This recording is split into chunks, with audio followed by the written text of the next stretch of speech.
இன்றைக்கி Friday morning ரிலாக்ஸாக tea குடிச்சிட்டு பிஸ்கெட்லாம் சாப்பிட்டுட்டு அதுக்கப்புறமா ஆட்டுக்கு மாமா வழக்கம் போல் தண்ணிலாம் கலந்து வச்சுருந்தாங்க.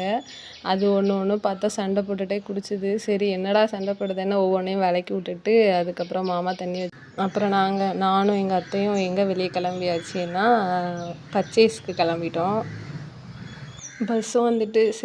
பஸ் வந்துட்டு ரொம்ப நாள் கழிச்சு பஸ்லேயும் ஏறி கடைக்கு வந்தாச்சு. கடைக்கு வந்ததுக்கப்புறம் கிளம்பிட்டோம். எதுக்காக பர்ச்சேஸ் வந்திருக்கோம் அப்படின்னா, எங்கள் வீட்டுக்காரங்களோட அக்காவுக்கு குழந்த பிறந்திருக்கு, ட்வின்ஸு. சரி அவங்களுக்கும் ட்ரெஸ் எடுத்துகிட்டு நமக்கு ட்ரெஸ் எடுக்கலன்னா எப்படின்ட்டு நமக்கு ஒரு டாப் எடுத்துகிட்டு கடையிலேருந்து வெளியே கிளம்பியாச்சு. வெளியே வந்ததும் டயர்டாக இருக்குது அப்படின்ட்டு பழரசம் தான் வாங்கினோம். நானும் அத்தையும் குடிச்சிட்டு மறுபடியும் ரிட்டன் பஸ்ஸில் ஏறி கிளம்பி வீட்டுக்கு வந்தாச்சு. வீட்டுக்கு வந்ததுக்கப்புறம் ரொம்ப பசியாக இருந்ததுன்னு சாப்பாடெலாம் சாப்பிட்டுட்டு ஃப்ரைடே ஈவினிங்னால சாமிலாம் கும்பிட்டுட்டு அன்றைக்கி டேயை முடிச்சாச்சு. இனிமேல் என்னோடய வீடியோ பார்க்கணுன்னா சப்ஸ்கிரைப் பண்ணிக்கோங்க. டாட்டா பாய்.